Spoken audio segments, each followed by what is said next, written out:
Welcome, everyone, to the 2018 Sonoma Vintage Report. I'm very excited that you're all here. This is our final Vintage Report in the 2018 series. And on top of that, it's my home city of Santa Rosa, so I'm always happy to be home. But thank you all for joining us for today. I'm going to talk a little bit about what we have in store for the program and a little bit more about our Vintage Report organization as a whole. So I think that's a good place to start. What exactly is the Vintage Report? Why are we here? And really, my goal is that the Vintage Report is going to be a story. Today's conference will be a story about you and your wines and 2018.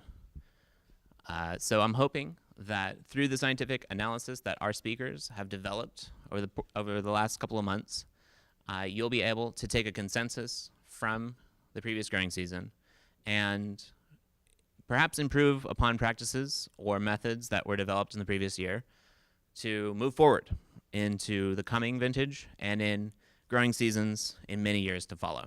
We've been working with Fruition Sciences to develop content for this region and for this area, and we're very happy with our partnership with Fruition. And Fruition Sciences serves also as the parent company for the Vintage Report. Another way in which we develop content for our program is through our board of advisors. We have two dedicated boards, both in France and in the United States. In France, our board is primarily composed of researchers and scientists from the top viticulture and enology programs in France. And here in the United States, we're very privileged to be working with some of the industry's best wine industry practitioners, such as winery owners, winemakers, and academics as well. And through these two boards, we really gain a great perspective on the issues that we need to cover throughout our Vintage Report programs. We get connected with new topics and new speakers as well. We'll also be discovering a lot of new concepts in analytics today. Most of our conversations are going to be data-driven, and all this data has to come from somewhere. So these companies, among others, we will be hearing a lot from today, and it will feature their analysis. The Vintage Report also has a strategic scientific partnership with Montpellier Supagro, one of the top viticulture and enology programs in France, and they serve as our intellectual backbone, so to speak, because they will support us if we have any technical questions. We can always rely on their faculty. So the final way in which we gain support for our programs is through our sponsors. Unfortunately, it's not free to put on Vintage Reports. I wish it was.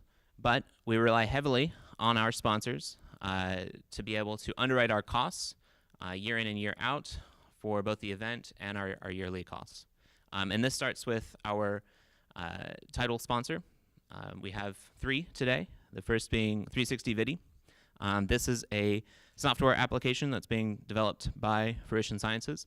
We're going to hear more about it right before the break, as Gino Camozzi from Fruition is going to give us a live demo of what exactly 360 Vidi is.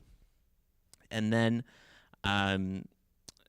I guess essentially it is a hub of data where you as the wine grower can connect all of the data background that you have in your vineyard to make better decisions in your wine growing practices.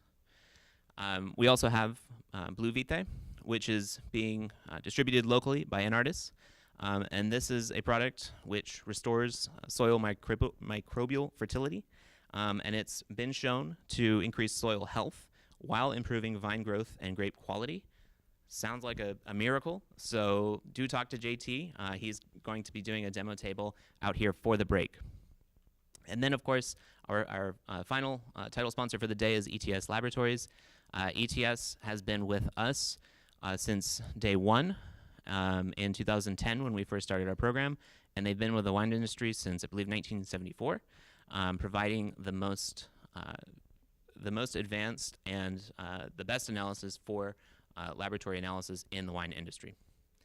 In addition to our title sponsors, we're also helped out generously by our general sponsors, including Vivlis, G3, Francois Frère, Lafour, Terravion, Tonnerie Berger, Enartis, Wine X-Ray, Palenque, and Vineview. So let's take a quick look at our program for the day. As most of you have an agenda, you'll be able to follow along, of course. After I'm done yakking, we will hear from Will Farr of the Western Weather Group. He's going to be giving us a climate analysis based on all of the data that his team has collected over 2018, and he's going to kind of paint the picture of what 2018 looked like in terms of climate. And then we will be hearing from Fruition Sciences' Sebastian Payen. And a lot of people have been asking me, where's Thibaut? Thibaut Scolache is not here, but his clone is. So his co-founder, Sebastian, will be giving a presentation that they co-authored together. Then we have a special guest as well, Mia Fisher from Simonet and Cirque, and Daniel Barron will be discussing new methods in new techniques in pruning. So very excited for that. We're going to take a 20 to 30 minute break around 10:45. Then we're going to get back into it with our 2018 vintage effect on berry and wine composition, which is going to be led by Cecilia Cunningham. And Cecilia will be discussing ripening kinetics and the trends that she and her team saw throughout 2018. Then we'll hear a presentation from Luca Briante, who's newly appointed to Fresno State University. And finally, the last technical component or the last technical presentation that we'll have for the day will be done by Scott McLeod of Wine X-Ray, who will be going through the phenolic developments, the trends that he saw throughout the year as well. We're going to have a forum of wine growers at about 12:10. Right to my right here, it's going to be a conversation that's led by Melissa Beck, and will include Emma Krajitsky and Giuseppe Tomborello. So very much looking forward to this. It'll be sort of the consensus of the vintage from a wine grower's perspective. And it's also a great opportunity to voice your opinions on the most prevalent issues that you saw throughout the 2018 vintage. And finally, the last presentation that we'll have for the day will be by Will Thomas of Ridge Vineyards, and he's going to give us totally outside-the-box perspective on utilizing technology for wine growers. So after everything's said and done, we're going to have a lunch and I believe a small tasting in the room adjoining, so I hope everyone can join us for that. And this year, we're going to get right into it with our climate analysis being done by Western Weather Group. So the first speaker of the day, I'd like to welcome Will Farr. Thank you.